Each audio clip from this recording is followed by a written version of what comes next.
Bonjour chers téléspectateurs nuyu nañ leen bu baax encore une fois tey le jeudi 3 mars 2022 dernier numéro de la semaine li xew ci biir internet bi miin ngeen heure bu baax bi gannaaw journal bi leen rédaction bu télévision Futur Média di dégtal bés bu ne saa yu jeexee ñun waa team li xew ci biir internet bi wax nañ ko team la parce que voilà comprendre ngeen que ni Social TV la ñuy def donc c'est une émission interactive on alerte. On informe en temps réel mais plus dañuy def li nga xamante ni aussi mooy li ñu duppee fact checking maanaam vérifier yenn vidéo yi jàll ci toile bi internet nag du réseaux sociaux yëpp day gën a yaatu dafa gën a yaatu sax ndax chaque jour ñu waxtaanee li fi ay GAFAM yi fii géant du web yi toll démb ñu ngi doon waxtaanee li xew ca Russie surtout taxawaayu internet dinañ ko gën a gëstul ak ay yeneen i spécialistes yoo xamante ne ay sénégalais lañu di baaxoo lool taamu émission bi di ci joxe seen ay xalaat di ko partager ndoog ak maire yeeg paa yi nga xam ni heure bi heure añ la waajal julli waaw tisbaar heure yi dañuy toog bàyyi xel bu baax émission li xew ci biir internet bi. tey nag wax naa ko sànq li ñuy njëkkee mooy xibaar bi nga xamante ni aussi bégal na sénégalais yëpp diggante démb ak tey mooy prolongement VDN bi section Cambérène bi nga xam ne dañ ko fas yéene ubbi nañ ko d'ailleurs démb président de la République dem na fa waxtaan ak kilifa yi ubbi li nga xamante ni tamit mbégte la pour communauté Layène mais sénégalais yëpp rawatina seetlu nañ ni embouteillage yi dafay bari temps yi. te bu ñu gisee ni prolongement VDN boobu bu ñu ko ubbee ñi nga xamante ni ñoo dëkkee Cambérène ba ci ainsi de suite ñi nekk ci ginnaaw yëpp heure ubbi VDN boobu da leen ni arrangé VDN 3 la surtout ci période bi nga xam ñi ngi waajal 142e appel bu Seydina Limamou Laye waaw hashtag bi léegi fi mu ne ni miin ngeen ko Layène digital ñi nga xamante ni ñoo ko lancé appel 2022 appel bi nga xamante ni ça chaque année dañ koy def fan yi année yi ñuy mujj Covid bi moo taxoon mais ren gis nañ ni ndaw ñi am ci taxawaay bu am solo ci réseaux sociaux yi gis ngeen waa Layène digital ainsi de suite tey d'ailleurs dinañ waxtaan ak ki nga xamante ni mooy Assane Fall bokk na ci waa Layène digital mais surtout nan la ñu fas yéenee amalee seen communication boobu ci réseaux sociaux yi ndaxte wax naa ko démb même ñi dul sénégalais dañu tàmm di suivre hashtag yi donc. léegi internet amul frontière donc genre cérémonie religieuse wala événement religieux yi nga xam ne dafa mag Sénégal léegi bu amee ñu ci bari duñ ay sénégalais sax dañuy bàyyi xel Sénégal ñi ngi def ay space ci Twitter ñi ngi Facebook ak seen hashtag ñi ngi aussi Instagram mais ñi ngi partagé ñi nga xamante ne mooy xam-xamu jaar-jaaru borom kilifa diine yi nga xamante ne jaar nañ ci réew mi mais surtout rawatina bu communauté Layène Assane Fall. seq nañoo ak moom waxtaan mu expliqué ñu naka la waa Layène digital di waajalee appel bi nga xam ne jàpp nañ ko diggante le 4 ak le 5 mars.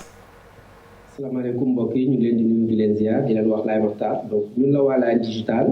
ñu ñëw waxtaan ak yéen ci wàccaayu appel bu Seydina Limamou Laye Al Mahdi ren ñu toll si 142e édition bi donc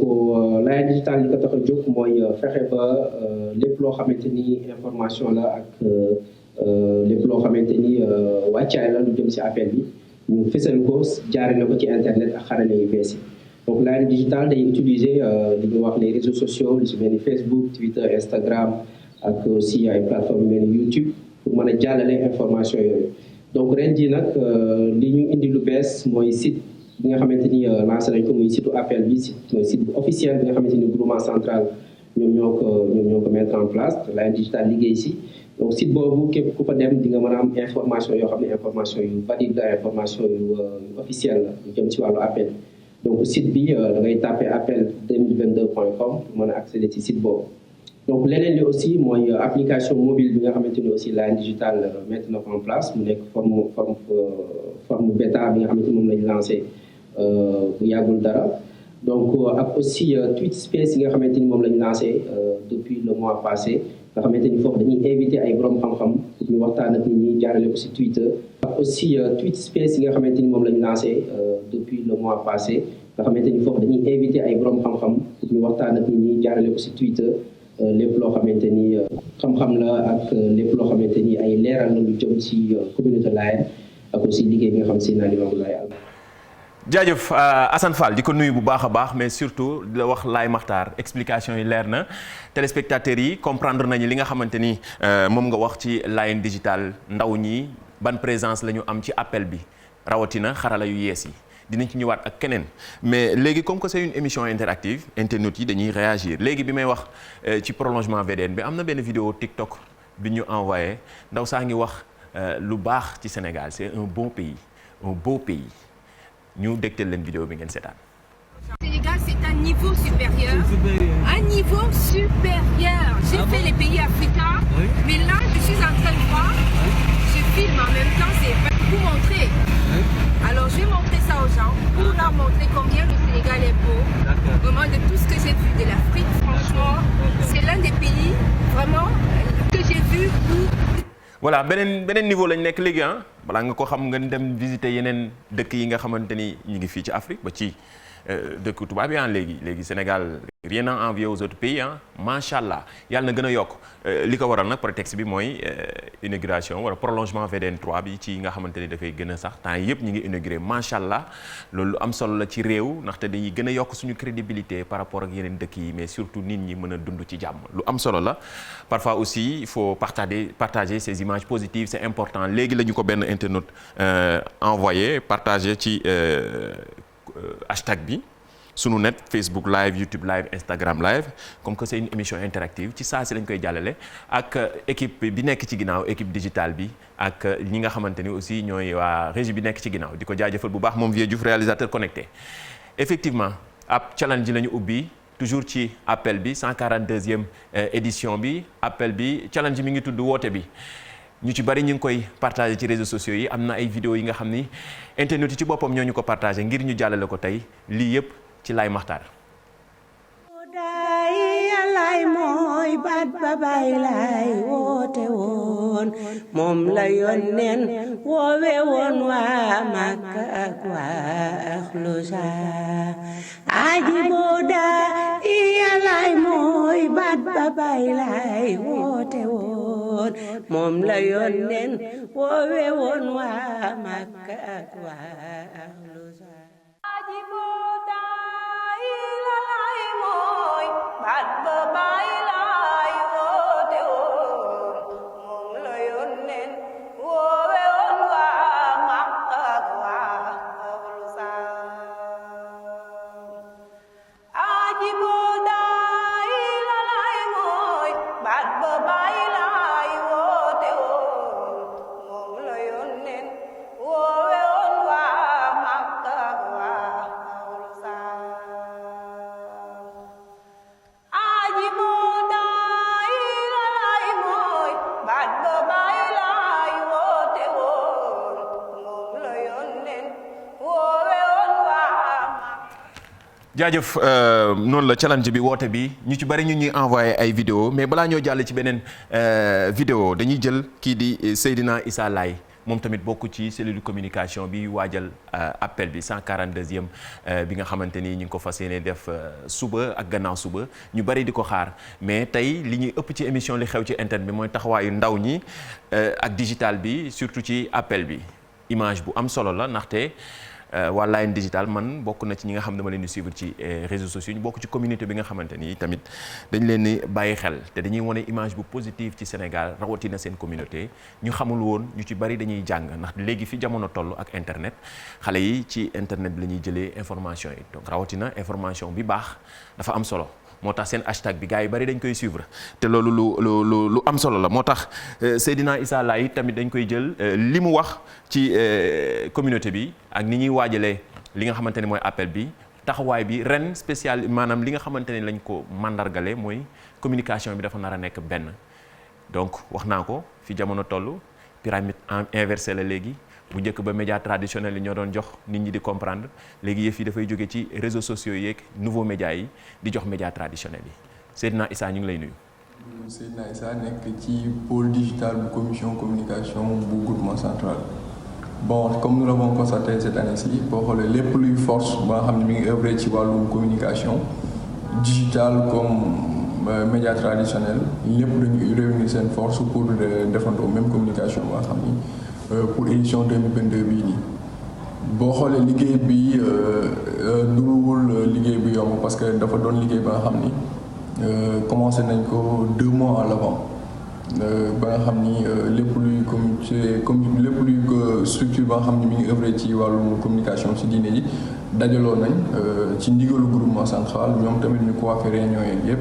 wax ñu ci lan ak lan lañ war a liggéey ba mu aboutir ci résultat bi. waaw ci noonu liggéey bi dañ ko def boo xoolee même charte yi lañ utiliser ci lépp luy conception vidéo que ce soit affiche lépp la nga xam ne mi ngi jàll rek ci même charte bi lañ utiliser. dafa nekk liggéey ba nga xam ne tamit comme ni ñu ko doon waxee rek yomb na parce que du la première fois ñu suñu koy def parce que boo xoolee édition yi jàll yëpp da amoon nañu collaboration ba nga xam ni daan nañ ko def pour gën a mën a ñoŋal liggéey bi. mais cette année-ci c'est un peu différent parce que dañu am kuréel bu mag gi mu ñëw ëmb ñu ñun ñëpp njaboote ñu après. jaajëf Seydina Issa kàllaama yi leer na explication yi leer na mais surtout naka la ñu war a mën a taxawee ci communication digitale beeg fi jamono toll mais surtout bàyyi xel yi tamit média traditionnel bi donc dañuy boole lépp explication am leer na moom Seydina Issa Laye Makhtar tey nag seen yaram yi dafa tàng ndaxte ci saa si muy def émission bi li xew ci internet bi jagleel ko tey 142e appel bi laayeen yi jóg ne nii xam na émission bi dañuy joxe ay cadeau yaa ngi ñoom Adja ci saas yi ñoom gis naa ñoom Apulaay ku ci nekk yónnee sa cadeau oui effectivement pour internautes yi la pour téléspectateurs yi c'est gratuit c'est pour vous tey xam naa ne kii damay xool sama benn yaay bi dëkk Yoff quoi moom may ko wala fii ci kër gi pourquoi pas nii la continuer leen réagir hashtag bi sunu net la Facebook live YouTube live Instagram live li xew ci internet bi li ko waral tey spécial appel Layeen hashtag bi appel 2022 miin ngeen ko ci réseaux sociaux yi moo tax tey ñu ubbee émission bi jagleel ko appel bi taxawaayu ndaw ñi tamit ak digital bi kenn mënu leen fàtte ginnaaw d'ailleurs kanam la ñu féete fi jamono toll la situation bu nekk léegi da ngay jiital mbirum digital moo tax télévision Futurs Médias di leen baaxee émission bi li xew ci internet bi ñun ñu duppee ko heure bu baax bi ndaxte heure bi muy am ci la maire yeeg paa yi mu am jot toog seen kër yi di ñiy liggéey jël pause seetaan émission bi yi jàll ci internet bi dafa bari ay information yi dafa bari fake news yi dafa bari ñun ñi ngi fi di leen gën a leeral lii nga xamante ne ay fake news la mais challenge bi tamit bari na léegi la ñu benn internaute envoyé ndaxte via hashtag bi ñëpp di commentaire ñii nañu toujours lii dafa bokk ci challenge woote bi ñu dégtal leen ko.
jaajëf envoyé leen ñu seen ay vidéo balaa émission bay jeex ñu partagé lépp c'est une émission interactive waaw wax nañ ko en temps réel Social TV lii du t-shirt tey yi ci weex yu weex tàll yi macha allah Laye Makhtar yi la ñu ko jox fii pour ñu joxe ko téléspectateurs yi pour yéen la pour damay xam naa ne tey pour maire yeeg paa yi la tey non maire yi pour maire Adja da nga ci bëgg da nga bëgg ma may la tis bi tey da ngay waajal appel bi lu mën a nekk la. lu mën a nekk mais en attendant xoolal commentaire u internautes yi ba xam duñ ci choisir kenn effectivement démb ñu ngi doon waxtaanee Mardi Gras lii image bi Seydina Issa Rouhou Laye la xale bi toppandoo en tout cas bokk na ci image yi gën a marqué sénégalais yi comme que ñi ngi waajal appel bi tamit lii bokkoon na ci Mardi Gras yi nga xamante ni marqué na sénégalais yi ci vidéo yi ñu doon partagé lu fën la woon démb ñëwoon nañ ci gëstul leen ci bu baax ak ay borom xam-xam ñu joxe ci seen xalaat fi jamono toll ak ndaw ñeeg seen image yeeg seen vidéo yi ñuy partage ci réseaux sociaux yi ndax war nañ ko def gannaaw boo amee autorisation parent bi ñenn ñi ne nañ amul benn problème garaawul ndaxte image yu positive la ñuy wone waaye ñuy def ndànk rek toujours ci réseaux sociaux yi waaye image bi marqué na sénégalais yi marqué na ñi nga xamante ni aussi ñu ngi doon suivre bu baax Mardi Gras bi Mardi Gras ci voilà di weeru kooru di annoncé weeru kooru suñu mbokk chrétien ñi justement ci loolu tamit xam nga temps yi amoon na coow ci kàddu yu jiwaloo ci mbirum affaire religion diine ak yooyu Sénégal taamuñu di ko fi dégg di ko fi gis ndaxte ñun référence lañu imam bi defoon njuumte boobu jéggalu na vidéo mi ñu jàllalewaat ko ndaxte keroog ba mu juumee ci internet bi ñëpp ratewuñu ko ku ci nekk dañu ñaawlu waaye tamit baaxaw na bu jéggaloo publiquement comme ni ñu ko doon bëggee woon ñu partagé vidéo bi ndaxte lii tamit am na solo day gën a soxal ñoŋal jàmm ci réew mi. dina lam yuqaatilukum fi diin walam yuxrijukum min diirikum an tabarruhum yàlla nee na man terewuma leen ñi ngeen bokkalul diine ñuy dund ci pays boo xam pays islamique te tooñuñu leen indiwuñu aw ay yàlla nee na terewuma leen nga maslaak ñoom jëflanteeg ñoom jëflante bu rafet loolu sax moo waral mu daganal ñuy takkante ñoom kon nag ci cadre boobu li nga xam si wax nañ ko mu naqari suñu mbokk chrétiens yi loolu mu naqari ci seen xol ñi ngi leen koy jéggulu te incha allah fës naa yéene moytu yooyu kaddu di ko waxati ci ay télévision. jërëjëf loolu am na solo muy Imam Lamine Sall bi jéggalum ñëpp partagé waat nañ ko ndaxte njuumte bi mu defoon ci ay fan ci ginnaaw duñ ci jaaraat mais jéggalu bi moo gën a am solo lii mooy Sénégal diggante ay xeet ak ay jullit ak chrétien musu fi am référence lañu ci àddina wërngal këpp ci dialogue islamo-chrétien donc baaxoo na fi jamono toll ak réseaux sociaux yeeg internet yi dañuy gën a fësal yenn kaddu yi waaye baaxoo na yi tamit genre kaddu yu ni mel yu rafet jéggalu yi ak yu ni mel ñu koy gën di fësal am na solo jaajëfal nañ leen ku nekk ngi bëgg ci laay maxtaar jeeg cadeau yi nga xam ne dañ koy joxe tey sama t-shirt yi sax dama leen bàyyi te yii laa jël laay gi rek te yii nii dama leen teg ne ba ci kanam ba lundi incha allah tey maa ngi jël ci yii ndax maire yi laa ko bëgg a jox commentaire yëpp gis nañ ko nag muy Facebook commentaire yi gis nañ leen mais jarul ngeen di joxe seen numéro téléphone Adja ci ginnaaw yor digital bi mi ngi jàkkaarloo ak yéen mi ngi jàkkaarloo tur yi te léegi am nañ moyen ni ñuy vérifier donc chaque jour ñu expliquer leen internet bon jarul joxe seen numéro téléphone ndax wóorul keneen kuy def ñaaw teef mën na ci jublu wala dugg ci def ci leneen donc ñu moytu seen numéro téléphone yi ñi ngeen di joxe ci live yi mais en tout cas commentaire yi ni ngeen bëggee émission bi ni ngeen ko tàmmoo gis nañ lépp jaajëfal leen bu baax a baax a baax sànq maa ngi doon waxu fake news du Sénégal rek c'est partout gis nga li xew bërki démb Côte d'Ivoire xam nga Aïcha Koné woykat bu mag la ñëpp xam ko dañ ko tàgge woon démb bërki démb gannaaw ci TikTok ci réseau social bi TikTok d'ailleurs dinañ ci ñëw léegi ci États-Unis am na ay dogal yu ñu jël ci réseau social boobu ndax ñu ngi koy méngale ni fi mu ne nii moo yàq xale yi ba dañoo commencé dof loolu dinañ ci ñëw expliquer leen ko léegi mais ñu delluwaat Côte d'Ivoire ak Aïcha Koné mi ñu tàgge woon bërki démb il a fallu que mu def ab interview ci télévision foofu pour wax que ni yëf yi du dëgg waaye nouvelle bi waroon na ba yenn ci presse bi ci presse en ligne partagé woon nañ ko donc toujours ñun du ñu jóg ci di leen ñaax balaa ñoo partagé dara ñu xam ko ñu déglu Aïcha Koné artiste bu mag la mag ñi xam nañ ko xam naa nouvelle génération bi duñ ko miin waaye mag ñi xam nañ ko loolu ñu dégtal leen ko. Oui, elle est bizarre la question, hein. Elle est quand même bizarre la question, mais il faut qu'on la pose. Comment est-ce que tu as... Toi, tu as pris ton décès. Comment tu as pris ton décès? J'étais triste, désolée pour mes parents, mes amis, la famille, surtout mon papa, Monsieur Benson, qui a appelé un frère à moi en pleurant que mais qu'est-ce qui est arrivé à Aïcha? Ça vraiment, ça me dérange que les gens autour de moi soient dérangés comme ça pour des choses qui n'existent pas, qui ne sont pas réelles. Ça, c'est désolant, quoi. Je sais pas. Ça, ce n'est plus du buzz, mais on appelle ça ouïa buzz. Pas bien. Ouïa buzz. Hein? Mensonge buzz. Ouïa buzz. Buzz. Mensonge buzz. Je sais pas, c'est pas bien. Ils font de la peine à des gens qui m'aiment, qui sont autour de moi, qui s'inquiètent pour moi. voilà wi yaa buzz man sax maa ngi jàng ak benn expression bu bees ci ñoom waaye li ko waral mooy dañ ko tàggee woon moom Aïcha Koné ku nekk ku ñëpp xam fi ñuy waxee rek am na suñu benn yaay ju ñu envoyé benn vidéo waaw sonam la audioom pour ngeen gën a xamanteeg Aïcha Koné nouvelle génération bi laay wax waaye kii mag ñi xam nañ ko suñu ñoom yaay miin nañu ay woyam diggante Afrique gi yëpp mën nañ ko wax Côte d'Ivoire ak Sénégal ak Mali Burkina ak ay Guinée ñëpp ràññee nañ ko moom Aïcha Koné dañ ko tàggee woon bërki démb te mu nekk fausse information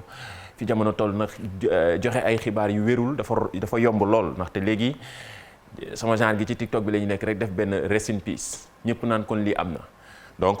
baax na yi tamit comme li xew ci internet bi leen gën di leeral ndaxte bari woon nañu ñu ko doon laaj Aïcha Koné mi ngi nii benn musique am boo xam ne peut-être dina leen fàttali.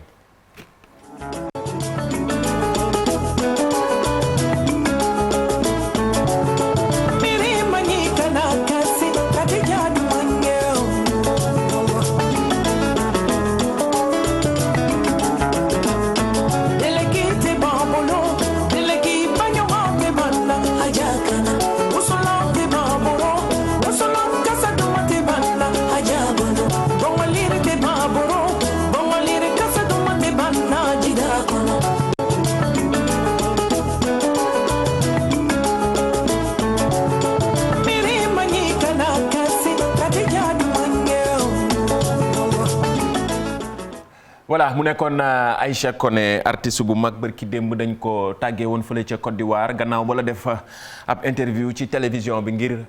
wax ni xibaar boobu wérul moo taxoon tey ci émission bi comme ñu baaxoon nañu saa su ne di leen defal li ñu duppee fact checking fi jamono toll am nañ ci benn rédaction bu ndaw bu télévision groupe Futur Média ci ginnaaw yu vérifier yenn xibaar yi ndax wér na wérul info la wala intox pourquoi ñu jox leen ko saa su ne ci émission bi tamit dañuy leen di expliquer nan ngeen di def ba yéen ci seen bopp ñu jëfandikoo xarala yu yees yi ngeen vérifier yenn xibaar yi mën na nekk jarul ngay nekk journaliste ak miin xarala yu yees yi la miin ko tuuti rek waaw ndaxte toujours nag balaa ñoo partager dara ñu xool ko waaw xool bu baax a baax ndax parfois mën nga partager dara loo xamante ni ñu ci bari ñu koy yëg te dañuy yaakaar ni dëgg la donc yi tamit am crédibilité bu baax ci internet beeg réseaux sociaux yi baax na. am na léegi ki ñu envoyé léegi benn internaute naan ñu Adji Sarr bi xanaa duñ ci wax effectivement suñu xibaar la lii dafa soxal Sénégalais déjà mois de mars bi ñu génn la woon ba ci mois de mars bi di xalaat bu baax ñi nga xam ne ñoo ci ñàkk seen bakkan ci événement yi fi jotoon xew mois de mars bi ñu génn bari woon na ay doomi sénégalais yi nga xamante ni fi mu ne nii ba tey ñi ngi koy fàttaliku ci réseaux sociaux yi internet bi. Adji Sarr nag prétexte la pour médias occidentaux yi def ab interview bu mag ci moom Le Monde RFI ak je pense France 24 mais en tout cas ñëpp a ngi partagé interview am bi moom Adji Sarr mi nga xamante ni moo fi jiiñ Ousmane Sonko mbirum viol loolu nag créé fi woon coow mois de mars bii ñu génn duñ ci ñëwaat waaye benn extrait ci interview bi nga xam ne def na ko ak suñu confrère yu RFI. Vous avez porté plainte donc pour viol il y a plus d'1 an contre Ousmane Sonko. Vous en êtes où aujourd'hui dans la procédure judiciaire? Non,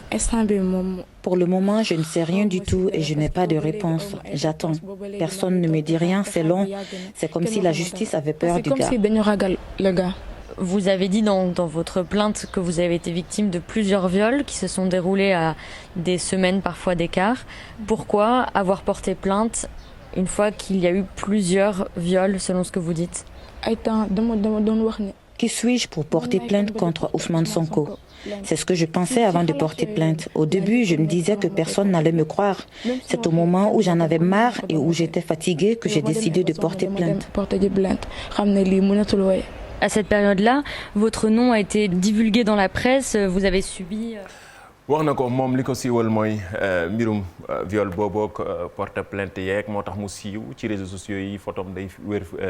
réseaux sociaux yi moom Adji Sarr ab interview bi nga xamante ne fi mu ne nii ci TikTok ak fu ne ñu ngi koy partagé internautes yi daal di ñu woon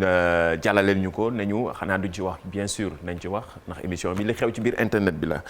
continuer leen commentaire cadeau yaa ngi fii Laay Maxtaar ji di waajal appel yi tey benn laayeen moo aalu rek indi ci. waaw tissu yi pour maire yi pour suñu maire yi xam naa ne am na ku naan tamit ci maire yi laa bokk maa ngi gis commentaire yëpp de Adja maa ngi gis am na ku naan ci maire yi la bokk effectivement ci maire yi nga bokk en tout cas yii tey pour suñu yaay yi la bu ñu suñu benn bu ma paree émission ne suñu benn yaay yi di ñu woo naan ñu ci tissu yi laa bëgg lii daal pour internautes yi la actuellement nii continuer leen commentaire via sunu hashtag bi sunu net Facebook live YouTube live Instagram live lépp loo xamante ni li ci war la pour ñu joxe ci cadeau yi équipe baa ngi ci ginnaaw di taamu internautes yi lu mën a nekk la bien sûr